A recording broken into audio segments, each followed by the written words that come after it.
All right, let's get to the matchup at hand.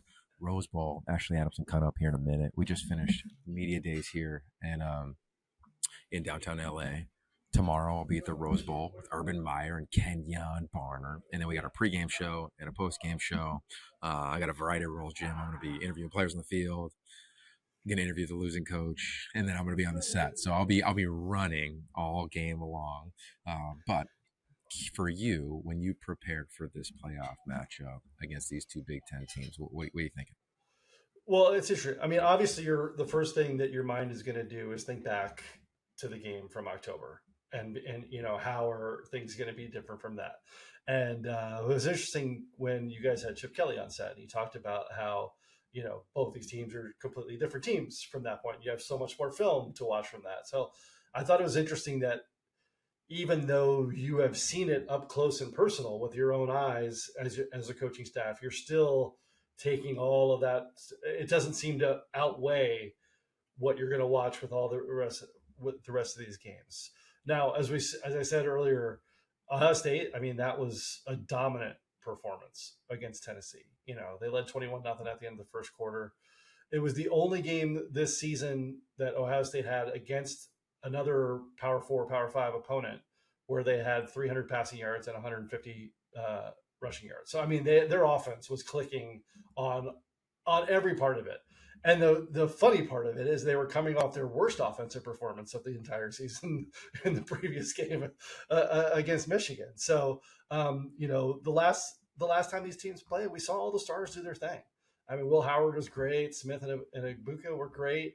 Dylan Gabriel, Jordan James, both receivers on Oregon. I mean, it was a total it was the best game of the year in my recollection, because everybody played at that high level. And how do they get everybody to again play at that high level for this one? Yeah, that's a good point. Tennessee looked shook in that game. We tweeted out that during the game, and I think it's a fair statement, and it's okay.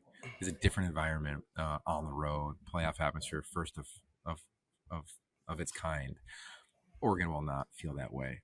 My takeaways today, before we get to Ashley Adamson, Oregon, I think, right below the surface, feel like, oh, people still don't believe in us, Yeah. and they don't care if you do. And I think that's the bigger part. And it's not like, screw you, we don't care. It's like, you don't matter. Like, it doesn't matter what we think here or what another pundit might think.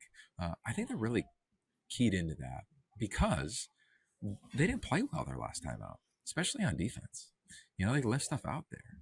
So I think that's something that's really noteworthy for this game in that regard. I think on the other side, for Ohio State, they feel like a totally different outfit. Being there in training camp, it was the best roster I'd seen since I coached at SC. The competitive depth, how talented they are, etc., was just phenomenal. And then you watch them in the season. And I studied all their games. Like last night, I watched every pass and every run. And then I watched 3 full games. And I'm like, they're not consistent. They're not consistently elite. There's moments where they were special. And then you go to the Tennessee game. So you're saying, well, why? Why are they so different? Well, you heard Herb Street say it in the broadcast. There was this players only meeting. I interviewed a bunch of guys, as you heard today on set. I'm sure it's on YouTube somewhere. I asked about it. And they were very blunt, almost surprising to me, of like, we had to air whatever grievances we had. And they said they walked out of there feeling lighter. I think that was JT Tui Omulau. He referenced that, of like, we just felt lighter after that meeting, after that players only meeting. And they played lighter. Ask Will Howard, did you play with joy? It was totally different. So my question is, can you keep that? Maybe, maybe not, because it's 1/14 of your season. Right. So that's where like the intrigue for me is on this one. I cannot wait. I think it's the two best teams in America, not by a lot, but easily to me the two best teams, and then to me Texas is right below that. Yeah, I think this game for me is going to come down to the two Jordans. Jordan Birch didn't play the first game, so I think he's going to have a big impact on that game. And then Jordan James, he had 115 yards in that game. He's only one of 2 backs to top 100 against Ohio State this year. So if he can continue If he can do that again, I think that means that Oregon's in a good spot. Okay, so here's something to keep an eye on, and I promise we'll get right to Ashley.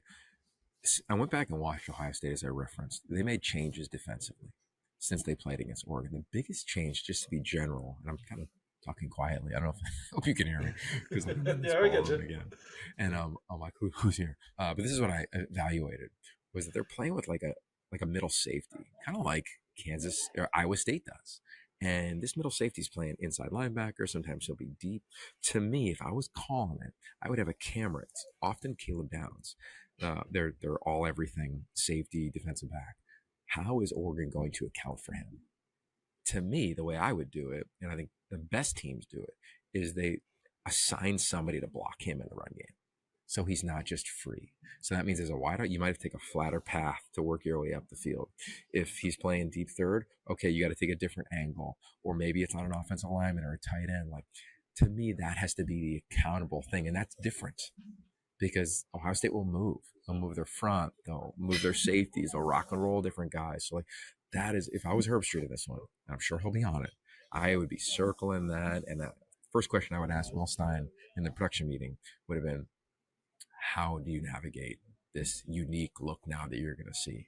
Because it will change as the game goes on. He's not just deep third like Iowa State, or he's not down in the box like a old school Rich Rodriguez 3-3-5 defense, or some other teams do that now, like Nebraska did it all season, for instance. It's unique. So take that one to your TV set at 2 o'clock on Wednesday afternoon.